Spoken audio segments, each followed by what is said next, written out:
เลยจังไดเนาะพี่น้องเนาะเดี๋ยวมาเบิ่งเงินก่อนพี่น้องเอ้ยไม่ได้ว่าเงินหาล้านว่าบ่จกให้เบิ่งจักเทื่อเนาะ นี่เด้พี่น้องเอ้ยถอนมาจากธนาคารเนาะใหม่ๆเลยพี่น้องเอ้ย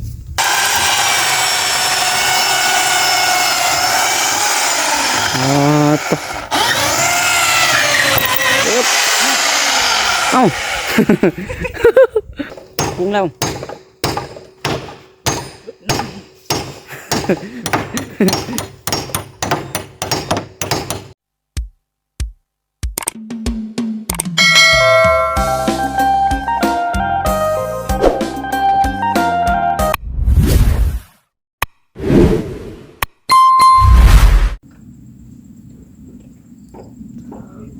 nó โต มาอยู่กับทางน้องหลาอีกคือเก่าคือเดิมเด้อเนาะมันนั่งหิมแคมป์หนองสะพี่น้องเอ้ยอยู่ที่คันหนองสะนี่แหละเนาะมื้อนี้หลังจากมาแต่ในเมืองพี่น้องทางน้องหลาก็ได้เนาะเอาจังไรกับพี่น้องเอ้ยก่อนสิเข้าไปเบิ่งแล้วก็เรื่องราวในมื้อนี้เนาะจังไรก็ได้สบายดีและสวัสดีเนาะพ่อแม่พี่น้อง FC ที่หักแพงเบิดสุขูสู่คนพี่น้องเอ้ยพบพ่อกับท่าน้องหละอีกคือเก่าคือเดิมเนาะเพิ่มเติมในมื้อนี้พี่น้องเอ้ยก็สิมาแจ้งข่าวดีให้ทางแม่ FC ได้ฟังนำกันพี่น้องเอ้ยเนาะก็คือมื้อนี้ท่าน้องหละก็ได้พี่น้องเอ้ยหับออกมาแต่ในเมืองเนาะเมื่อวานเนี่ยได้แจ้ข่าวไล่พี่น้องขอโทษในเมฟซีมื้อนี้ถือว่าได้แล้วเนาะพี่น้องเนาะได้แล้วพี่น้องได้เข้าไปเอาเงินได้มาเรียบร้อยพี่น้องเนาะเงินก็คือทางทำเมเพิ่นได้ฝากมาให้ทางน้องไซล่าพี่น้องเนาะเพิ่นได้ให้น้องละได้พาเงินมาเนี่ยก็สิได้ไปซื้อแบ่พี่น้องเนาะเพิ่นให้น้องละไปซื้อแบ่เพิ่นว่าน้องละไปเบิ่งแล้วล่ะพี่น้องไอ้แบ่เมื่อวานนี่เนาะเพิ่นว่าพี่น้องราคาก็สิทักนักในเด้อพี่น้องเนาะ2 ล้านพี่2 ล้านอัน200,000พี่น้องเนาะแบ่แต่แบ่ก็สิแม่นโตใหญ่อวบอยู่เนาะเดี๋ยวบัดนั้นน้องละสิขึ้นรูปให้เบิ่งนะพี่น้องเนาะแต่ก็ยังทันได้ไปเอาเทื่อทางนั้นกำลังเช็ครถเช็คล่างอยู่พี่น้อง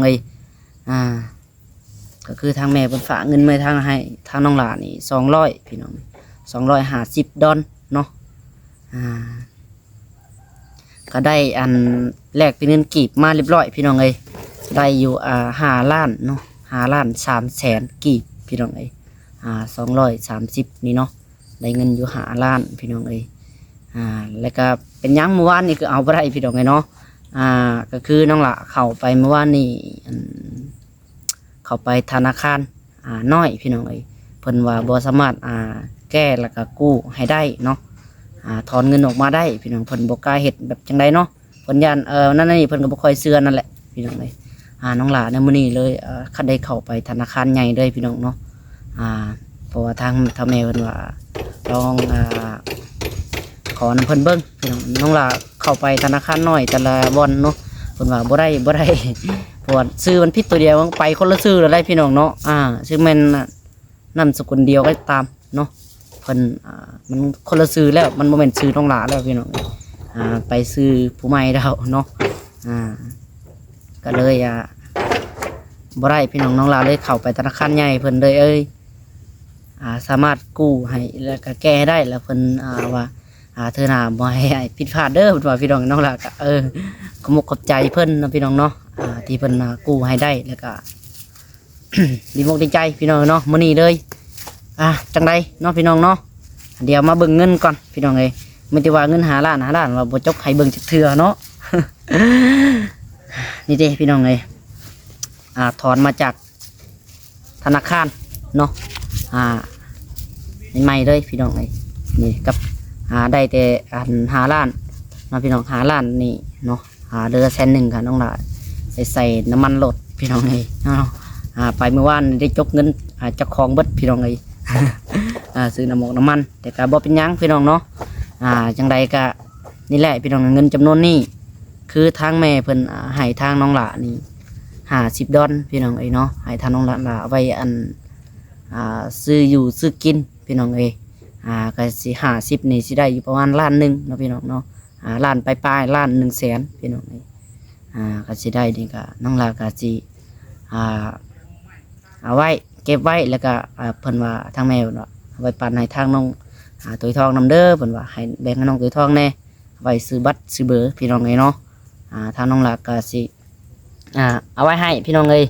แต่ก็มื้อนี้น้องตุ้ยทองบ่ได้มาเข้ากล้องนำเด้อพี่น้องเนาะเพราะว่าทางน้องเพิ่นได้ไปปั่นข้าวซอยหมู่คู่นั่นแหละพี่น้องอยู่ในบ้านนั่นแหละเนาะเพิ่นปั่นข้าวซอยหมู่เพิ่นพี่น้องน้องหลาก็มาบ่ทันซับมาก็ปุ๊บก็ บ่เห็นน้องเพิ่นแล้วพี่น้องเพิ่นจะออกมาแต่ซิโนก็โอ้ยจนสิเข้า1 โมงเนาะน้องหลาพี่น้องเขาว่าเข้าธนาคารหลายมันช้านะพี่น้องคนหลายว่าซั่นซะเนาะลูกค้าเพิ่นหลายพี่น้องเพื่อเฮาสิอุ้ยนั่นนี่เนาะบ่ง่ายจับบัตรบัตรคิวพี่น้องเลยเสียเวลาซ่าแน่พี่น้องมาเปิดคลิปตอนค่ำๆนี่ก็ได้ทั้งพ่อก็เช็ครถเช็คล่างอยู่พี่น้องก็ว่าสิชวนกันไปเอาแบ้มื้อนี้เนาะพอเงินค่ำก็ได้มาแล้วพี่น้องเอาจังไดกับพี่น้องเนาะที่ว่าทั้งแม่เพิ่นให้น้องหลัก50 ดอลก็ถ้าว่าทางเบิ่งพี่น้องสิได้จักโตเนาะแบ้นี่ที่ว่าเงินนี่4 ล้านนี่พี่น้อง4 ล้านถวดนี่เนาะถ้าว่ามันบ่พอจำได้จำหนึ่งก็ทางเงินที่ทางแม่เพิ่นให้น้องหลานนี่ก็สิจกไปซื้อคือเก่านั่นแหละพี่น้องจังใดก็ได้เนาะเงินในจำนวนนั้น4 ล้าน 5 ล้านกีบนี่พี่น้องว่าเฮาสิได้จักโตจังใดกับพี่น้องเนาะมื้อนี้เพิ่นเจ้าให้บ่ได้หลายโตเด้อพี่น้องเด้อได้แต่ตัวเดียวว่าซั่นขอน้ำเพิ่นขายแต่ตัวเดียวพี่น้องก็สิไปหาเลาะถามเบิ่งใหม่เนาะบ่ได้อยากขายแบกก็ติดต่อมาหาทางน้องหลานเด้อพี่น้องเนาะเดี๋ยวน้องหลานสิทักมาหาน้องหลานก็ได้พี่น้องเพราะว่าทางน้องหลานมี Facebook อยู่เนาะลังเถื่อแถวบ้านแถวใกล้แถวนี้เนาะแถวบ้านแถวนี้พี่น้องพอได้อยากขายแบกตัวเท่านั้นเท่านี้ก็โทรมาหาทักมาหาทางน้องหลานได้เนาะตามเฟซก็ได้พี่น้องทาง YouTube กับน้องหลานก็ได้แจกกันเฟซเนาะมันเป็นนำคลิปแบบเสียงพินเสียงเพลงนั่นแหละพี่น้องอยู่ในหันวัดสื่อเฟซน้องหลาเนาะแอดมาได้พี่น้องถ้าว่าผู้ใดอยากติดต่ออยากขายบอกขายแบ่พี่น้องน้องหลาก็จะได้หับซื้ออยู่หรอกถ้าว่าราคาแพงโพดก็คือว่าอะไรพี่น้องเนาะ ก็สิบ่ได้ซื้อคือกันเลยพี่น้องแพงโพดก็ได้เนาะไม่แต่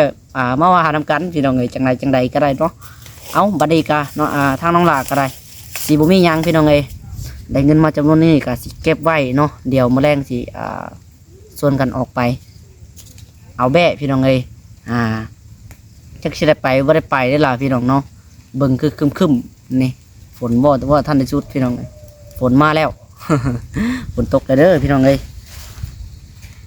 เอาเนาะสิได้ถ่ายคลิปแล้วอยู่บ่พี่น้องเอาจังไดกันเดี๋ยวขอบขอบใจทางแม่เพิ่นก่อนพี่น้องหรือว่าทางผู้หลักผู้ใหญ่เนาะที่ช่วยเหลือน้องหลาพี่น้องแต่ก็เบิ่งแย่งครอบครัวน้องหลาตลอดมาพี่น้องเนาะคือมื้อนี้ก็ได้พี่น้องน้องหลาก็ขอเนาะขอมกขอบใจเด้อแม่เด้อขอมีแต่คำอวยไส้ให้พ่อนั่นแหละแม่ลูกก็บ่มีหยังตอบแทนแม่พี่น้องเนาะมีแต่คำอวยไส้ให้พ่อในแม่เด้อขอให้ทางแม่อยู่ดีมีแห้งอยู่เย็นเป็นสุขกายสบายใจแม่ขอให้อยู่นำลูกนำหลานตลอดปีตลอดไปสุขภาพร่างกายแข็งแรงเด้อแม่เด้อสาธุพี่น้องเนาะไปพี่น้องบัดนี้เดี๋ยวไปเบิ่งบรรยากาศนำกันนะพี่น้องเนาะเดี๋ยวจะไปทักทายทางพ่อเลยฐานไทยทางพ่อเป็นเด็บใดวะ เนาะไอ้ทางแม่เพิ่นช่วยเหลือแล้วก็ไอ้ทางพ่อมกขอบใจทางแม่เพิ่นนำพี่น้องเนาะบ่แม่นแต่ว่าเพิ่นเบิ่งแต่น้องหล่าเนาะเพิ่นเบิ่งเบิดครอบครัวนั่นแหละจังไดก็ได้พี่น้องเดี๋ยวน้องหล่าสิไปเบิ่งทางพ่อกันกับเบาทรงเนาะแล้วก็เบาดำพี่น้องกำลังซิกรถแปลงรถอยู่บันไดก็ยังทันได้ติดเถื่อเด้อแม่เนาะ บันไดก็ได้พี่น้องน้องสวยทองเพิ่นมาอยู่มื้อนี้ว่าจะให้น้องเพิ่นเฮ็ดกับพี่น้องเพิ่นบ่เป็นได้พี่น้องคันให้เพิ่นติดผู้เดียวมันจะได้เสียปูนทิ่มปูนซื่อๆเนาะเลยบ่ได้เฮ็ดพี่น้องเรื่องซื้อเบาะซื้อแบ่นี่ก็ทางน้องหลาได้แล้วเว้าแล้วพี่น้องได้ประสานแล้วกับทางอ้ายเพิ่นเนาะกับทางบ่จิตพี่น้องน้อง ได้เว้าได้น้ำเพิ่นแล้วว่าทางแม่เพิ่นก็ฝากให้ทางน้องหลานํพี่น้องถ้าว่าทางอ้ายหาได้ก็สื่อมาพี่น้องน้องหลาก็หาได้น้องหลาก็สิเอามาพี่น้องเนาะไปจังไดก็ผู้แรกพี่น้องคลิปต่อไปเนาะไปรุ่นเบิ่งตัวแบ่พี่น้องเดี๋ยวคลิปนี้ก็เดี๋ยวมาเบิ่งระหว่างการเช็ครถเช็คร่างก่อนพี่น้องเนาะไปบัดนี้นะพี่น้องบาดโตเนาะ คือผมได้พี่น้องเด้อคือฝนสิมาอีกแล้วว่าซั่นว่าสิได้อันเกี่ยวเข้ามื้อใดกับฟังเบิ่งนี่แหละพี่น้องฟังฟ้าฟังฝนเนาะไปเดี๋ยวมาเบิ่งทางพี่ก่อนคันใดก็ติดยังบ่แล้วจ้ะพี่น้อง นี่เด้คันใดก็ได้แต่2แถวแล้วก็ไปเบิ่งแบ่เมื่อวานนี่พี่น้อง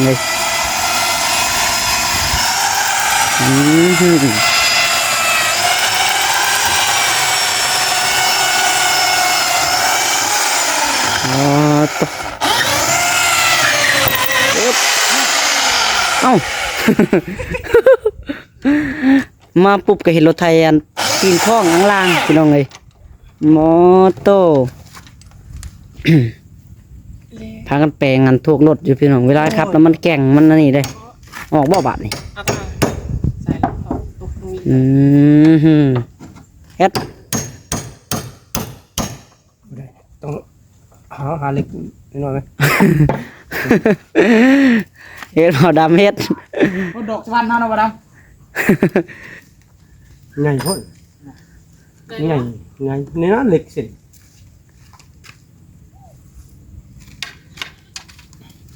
ได้บ่ตัวนี้ลองเบิ่งยาวโพดเนี่ยออกน่ะเรียบร้อย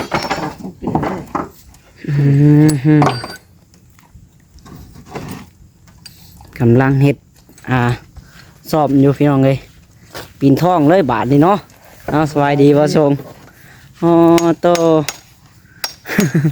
กดต้องเล่นเฮ็ดตีนบ่ซึ่งรถไถน้องจ้อยพี่น้องมันนั่นจังได้บ่ทรงเวลาครับแล้วเนาะมันแกล้งพี่น้องมันได้ตีนมันบ่ซึ่งตีนมันไปจังเอียงไปข้างตีนมันบิดบ่มันพอแล้วเนาะได้เจาะอันได้เจาะใส่ไม้พี่น้องเจาะเฮ็ดไม้นี่ครับยังใครยุดเป็นสร้างเนาะ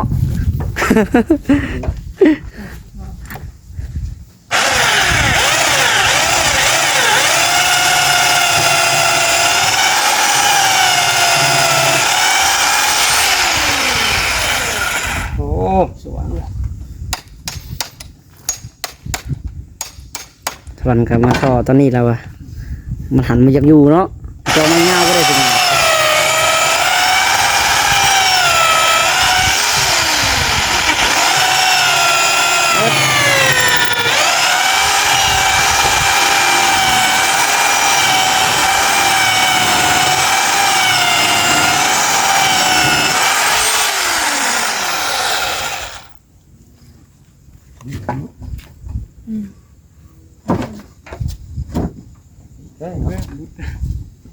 เหยียบถูกนะเหยียบคานขอโตเล็กน้อยเล็กเป็นไม้ก็ไม่น้อย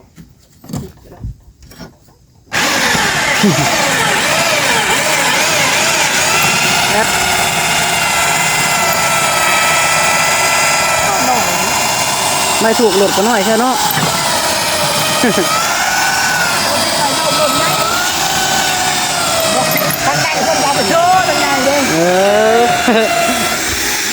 คือว่าแล้วเนาะคือรถไถนี่เลยเอาเฮ็ดให้ใช่ไหมคือรถไถเอาซื้อน้ำเพิ่นเด้เพิ่นวางขายมันคือเอาเฮ็ดเองเลยเนาะได้สมดังใจเอาเฮ็ดเองพี่น้องตัวน้อยคืนมาเสี่ยงไว้เป็นไงบ้าง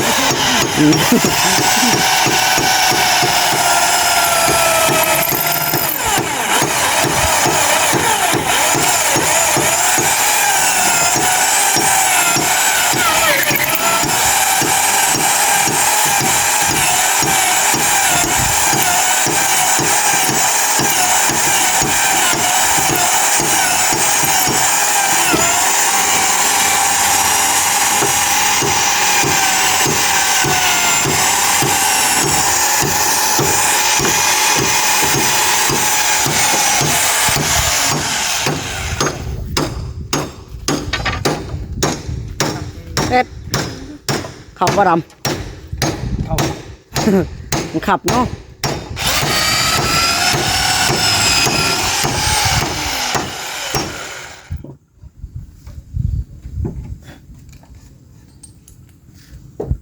มันมีลิ้นอะ มันบ่เข้าละ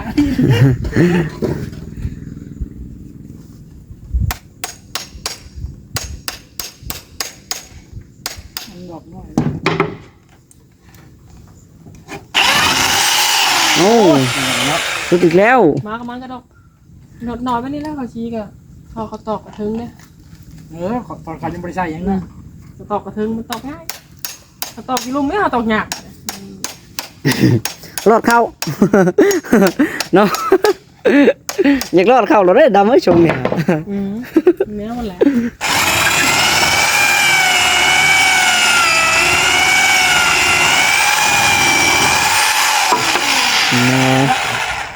สวรรค์กันไปอยากอยู่เนาะ สวรรค์เนี่ย อยากให้เก็บมันลง สวรรค์ก็ว่าสวรรค์พี่น้องไงกระเจมันอันเฮียกระเจหันมันอีกอย่างก็เป็นหัวตัวเก่านะมันหันบ่ได้ใส่ก้อนเคาะเอาไว้นี่แล้วนี่แป๊กแป๊กแป๊กนะ ลงนี่ สวรรค์ก็ค่อนข้างสิลำบากให้ เอ็ด สั่นมาก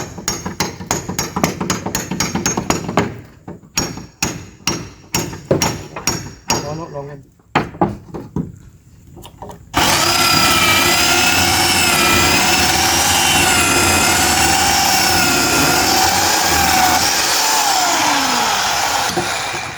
ก็ลงมา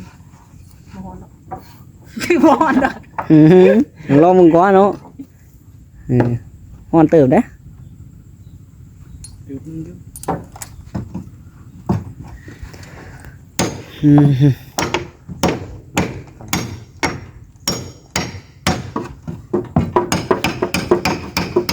ทีแรกมันใส่อันนี้เนาะตีนมันบ่เชิงกันพี่น้องตีนมันเบี้ยว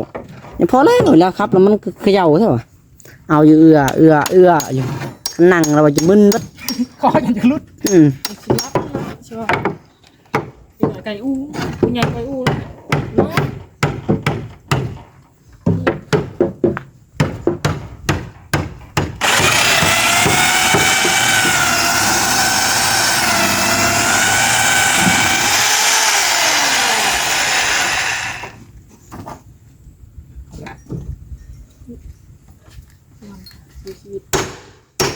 เอ็ด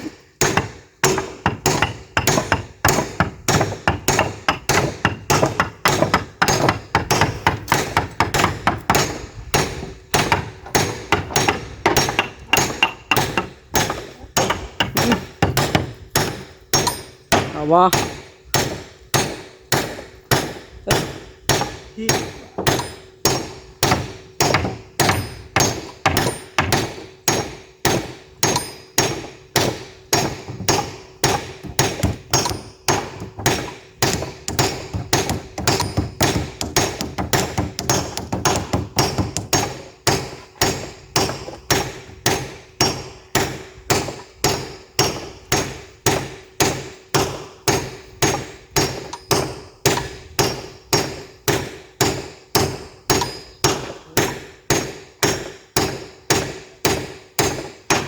จัง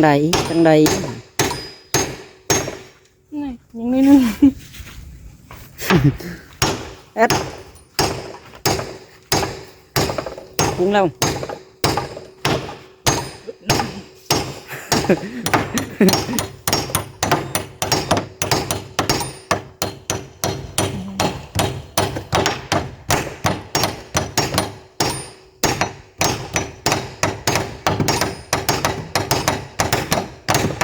จำยังอยู่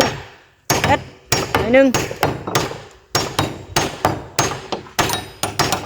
มาเป็นยังไง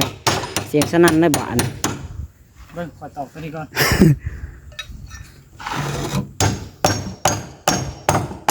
เลย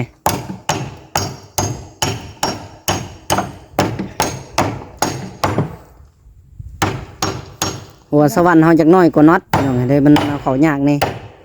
คำมันพอดีเนี่ยโยซบเขาเลยละรุ่นนี้มันขับ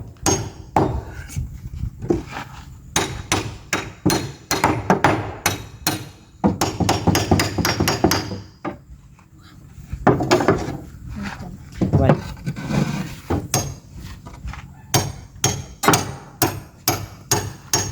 เป็นบุษบดิยังบุกไอ้บีก็อยากบุญเปลี่ยนเนาะเที่ยวจะแตก มันแพ้บีแน่เนาะติดมันพิษเด้มันแกล้งอยู่ตลอดนะพี่น้องมันแกล้ง นักครั้ง ตัวไหนมันนั่นนี่กะอันนั้นนี่เขาก็แปลงเซ็กเอาแล้วเนาะ แก่นักครั้งเดียว อืม แผลบี สิบุกขึ้นมาดีบ่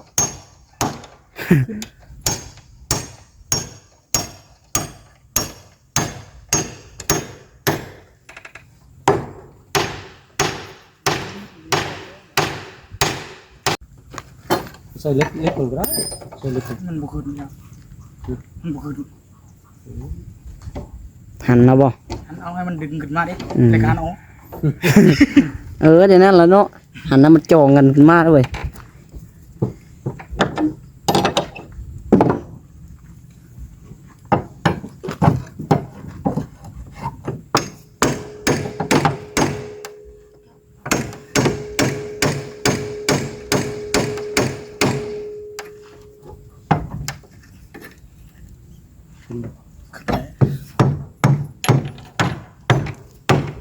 มานี่อยู่บ่มันอยู่เด็กเด้ มาแบบเดียวเนาะกินนึงคึมอยู่พี่น้องเอ้ย ใครของคน บ่ตกแค่แนวอ่ะเนาะบ่ตกนี่ค่อนข้างสิยากอยู่แปลวแบก็ได้พวกเกี่ยวข้าวแล้วเนาะเฮาก็ว่าสิเกี่ยวข้าวอยู่พี่น้องเอ้ยอยากให้ฝนมันเศร้าฟังฝนอยู่นี่ก็ได้ เขาหน้าสุกมัน ข้าวหน้าก็สุกหมดเลย เขาหน้าลูกจ้อยสุกเลย ข้าวหน้ามันจ้อยสุกเลยเอาไรเนาะ พอเกี่ยวมาเลยพร้อมกันวัด เกี่ยวบ่ทันได้เนาะ พายุมันยังมาทันอีกต้นมาทันอ่อนยังแข็งอยู่ ต้นมันยังแข็งอยู่เนาะ กูดีเกี่ยวไว้ อืม